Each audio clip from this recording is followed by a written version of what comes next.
Yeah, you fucking backwards mechanics. You knew that was coming. I had to fucking use that the first time out because that's exactly what y'all are, some fucking dirt under the fingernail ass niggas. This is Sean Stradamus, sports genius, formerly known as Sean Dunn.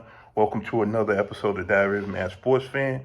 Come to you Friday, what is it, April 12th or some shit like that, 2024. I'm in the middle of my lunch, so I'm going to shoot this quick fucking episode, tell y'all what grinds my fucking gears about you douchebags, and get back to work. So for the end of the day, even though I'm damn near not doing shit. But anyway, grinds my fucking gears in the world and in the world of sports. Okay, so first of all, at the beginning of the week, what's the little broad's name? Caitlin Clark and them got their cheeks crashed by South Carolina in the women's college basketball finals. Now, I don't watch women's sports because to me, the shit ain't real. I'm not saying that women ain't real, but it's just a different level of stakes to me. When women lose, everybody start talking about the fucking the war in Islam and shit, and all of man. There's so many other things in the world that's more important. They start talking that Kyrie Irving type shit whenever women lose. When men lose, it's all on the line. It's everything is motherfucking. It's like it's just more at stake to me, and I'm kind of like Michael Jordan, which is my only similarity with Michael Jordan. Is I'm addicted to competition. I'm addicted to trying to win and shit. I'm a fucking addicted to that. So if y'all gonna be on that pussy ass shit, like man, if at first you don't succeed, and stuff, so I can't watch stuff, and I couldn't coach t-ball or nothing like that. Like nigga, I couldn't coach little kids. Like no, I want to win. I want to beat your motherfucking ass and tell you how much better I am than you. Period. Now that said, the thing that grinds my gears is motherfuckers act like everybody gotta agree with them and root for Caitlin. Yes, I was rooting against Caitlin Clark because the other team was black and she was white. But guess what? Nobody hates Caitlin Clark. No fucking body hates Caitlin Clark like that. And I usually hate to use that term nobody because that's what Stephen A. Smith and them say. Nobody, like, yeah, somebody does hate her. But I'm saying, in the grand scheme of things, most people don't hate Caitlin Clark. They hate what she represents. She represents them racist motherfuckers that won't give credit to the black people and the black girls that's been doing this shit for years, from Cheryl Miller to fucking Lisa Leslie to whoever. All the motherfuckers who get no props. Now all of a sudden, because her white ass is out there in that cold, then it's like, man, it was even some white girls that was better than her. But now all of a sudden, it's like, man, they're using her to divide everybody. And guess what? It's just like I told everybody, it's the same reason why everyone fucking hates Trump. When you sell fucking hatred, don't start acting all offended when motherfuckers hate you. Like, man, why did he hate? Like, that's what you fucking sell. You're selling hatred. And then once motherfuckers start hating you and you get what you're looking for, now you want to act all offended. So that's what's going on with Caitlin Clark. Nobody gives a fuck about Caitlin Clark. Caitlin Clark is like LeBron. Nobody really gives a shit about LeBron. Everybody knows LeBron is cold. Everybody says LeBron is top 5. Just about, except for maybe somebody stupid like Jalen Rose. Everybody says LeBron is top 5 in the history of the game. Some say top 2 or top 3 in the history of the game. People hate LeBron James dick riders, all LeBron sexuals. That's who the fuck people hate. They want to see Bron lose so those motherfuckers can do the proper thing and go up to the roof and jump off. That's what the fuck, that's why we want to see LeBron go down. Nobody really hates LeBron like that. LeBron ain't did shit to nobody. I mean, the one thing I dislike is the decision and shit like that to go down to Dwayne Wade's house in Miami and to team up with 3 motherfuckers. But I mean, I can tell you the only real reason why I don't like LeBron is because he's entitled.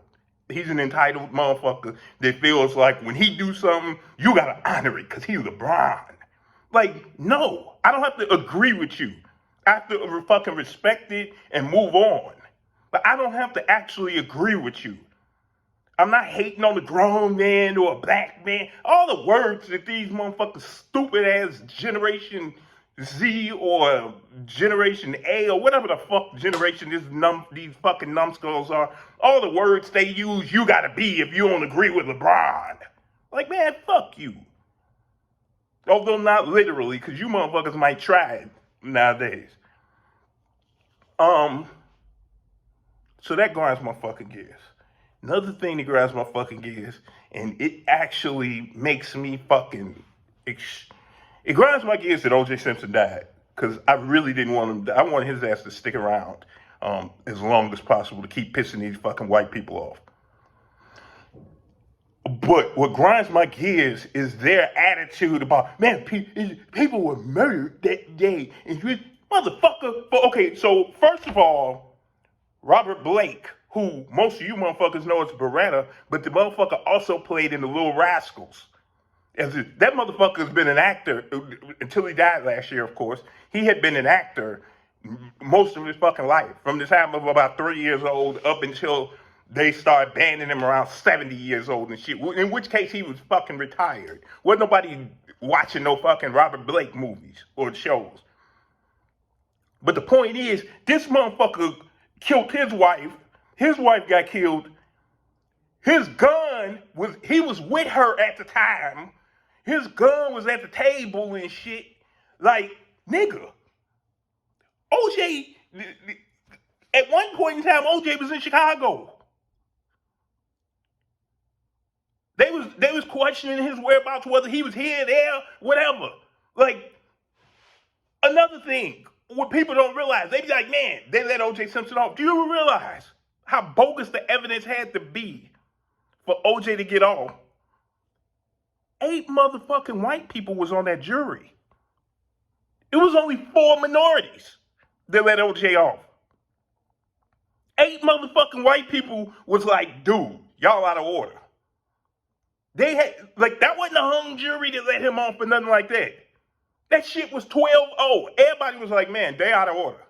Mark Furman lying ass, Christopher Darden, old fucking milk dud head ass, Marsha Clark with her ugly ass. Like, they was like, dude, get your mole head, get your mole face ass out of here, Marsha Clark. You know good and well those gloves wasn't gonna fit. And to be perfectly honest, and I'm not going to go off into it too much, I personally don't think OJ did shit anyway. And I've always said I don't believe he did it. And there's nothing you can tell me that can convince me he did it, because I feel like you motherfuckers don't give enough credit to criminals. Dude, it takes brains and knowledge to do, I mean, you also have to be fucking a sociopath in order to do things like that. But motherfucker, if he killed those people, 2 people with a fucking knife, you're not going to tell me that if that was his first time murdering somebody, he's going to leave that little evidence. Like, there would have been something, I promise you, I swear to God, first time murderer, like, you're basically telling me OJ didn't hit somebody before. Because otherwise, you're going to tell me a first time murderer is going to leave just a few blood spots on his fucking socks and motherfucking, like, nigga, no. It does not work like that. It does not work like that. Motherfuckers who don't know what they doing, there would have been something he would have left behind that Johnny Cochran couldn't have rhymed his ass out of. They'd be like, dude, answer for that shit. That's the reason why y'all don't give the police enough credit. Those motherfuckers are professionals for the most part. And y'all don't give criminals enough credit. It is not that easy to just go kill people and get rid of the evidence, cover it up. Even if he did it, somebody was at that motherfucking scene that was a professional. Somebody got that motherfucker. It was too much shit. Like, no, man, no. You are not going to convince me otherwise. But that said, my biggest issue is y'all want to try and make OJ the motherfucking face of murder. Like, he's the face. Motherfucking, they murdered Jesus Christ. They've been murdering people every fucking day. Cops kill people every fucking day. Niggas kill niggas. White people kill white people. Motherfuckers die every day. But now all of a sudden, I'm supposed to get up in arms because some white bitch got killed by her rich black husband, and we don't even have proof that he actually fucking did it. But I'm supposed to get upset about. See, that's the thing I hate. This world is about, you motherfuckers are not only about racism, but you're about classism. You think, oh man, it happened to that person, and it happened to you. Well, we supposed to be more mad at this person. I'm like, motherfucker, dead is dead. So what we not gonna do, and what I mean by we, I mean me, what we not gonna fucking do is stand around and pick and choose which murders is more bogus than the others. Dead is dead. If we start talking about all these fucking kids on the streets of Chicago and Philadelphia and New York and Los Angeles and wherever, we start talking about them, I start talking about OJ. Otherwise, suck my dick. Although, once again, not literally, because y'all fucking foofas might motherfucking tried. There you have it. Another episode of the Everyman Sports Fan. You might hear from me in a couple of weeks after the Bears fuck up their draft. Hopefully, I'll be here, but I'm thinking about, and I'm hoping that you'll hear from me. You're gonna hear from me one way or the other. I'm just hoping you're gonna hear from me that they fucked up, because I know they're gonna do it. But I want it to happen exactly the way I want it to happen. I want them to go out and draft Mitch Trubisky Jr. I want them to go get that white boy like they want to, because everybody want to sit there and I was reading Mark Silverman's column, Sylvie from ESPN Radio, his column. They like, man, the Bears should be on Hard Knocks. The Bears ain't going to be on Hard Knocks. They don't want to be on Hard Knocks. You know why they don't want to be on Hard Knocks? Because they're running a fucking Ponzi scheme there. They're running a 3-card Monte scheme on the fans, and if they get on TV and let you peek behind the curtains, motherfuckers are going to start realizing it. I just happen to see it already and admit it to myself.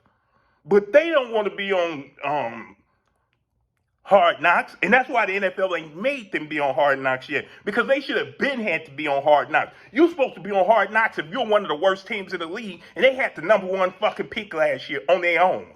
Not this year, last year. They should have been on motherfucking Hard Knocks already. But the league is behind. They don't care. The Bears were the grandfathers of the league. Like I said, they were the first team in the league. They built the fucking league, so they let them get away with this. That's why you never see them criticize Virginia McCaskey, old cat-face ass. But I didn't mean to even get off into that. But let me get this shit done. There you have another episode of the Everyman Sports Fan. If you like the comment, if you didn't, go fuck your mother. Peace and head grease.